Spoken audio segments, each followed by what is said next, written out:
Because I watched what cancer did to your mother. The second he said it, I broke. Years earlier, my mom had died after a long battle with cancer.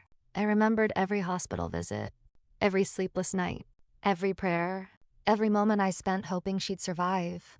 My husband had been there through all of it. He had watched me fall apart. He had held me together. And now he was terrified of putting me through that pain again. I couldn't do it, he said through tears. I couldn't look at you and tell you I might leave you too. I started crying harder. For months, I had convinced myself he was cheating, that he was pulling away because he didn't love me anymore. The truth was so much worse. He was trying to protect me, even if it meant suffering alone.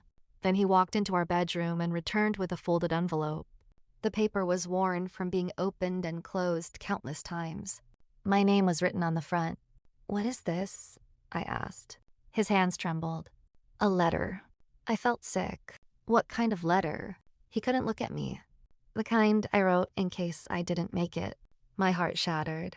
I opened it with shaking hands. Inside were pages of words he never had the courage to say out loud. How much he loved me, how grateful he was for our life together, how sorry he was for keeping the secret, and how he hoped I'd find happiness if he wasn't around to see it. By the time I finished reading, neither of us could stop crying. For 6 months, he had carried the weight of his diagnosis alone. 6 months of fear. 6 months of pretending everything was normal. 6 months of preparing for a future he wasn't sure he'd have. I wrapped my arms around him and held him tighter than I ever had before. "You don't have to do this alone anymore," I whispered. For the first time in months, he finally let himself break down.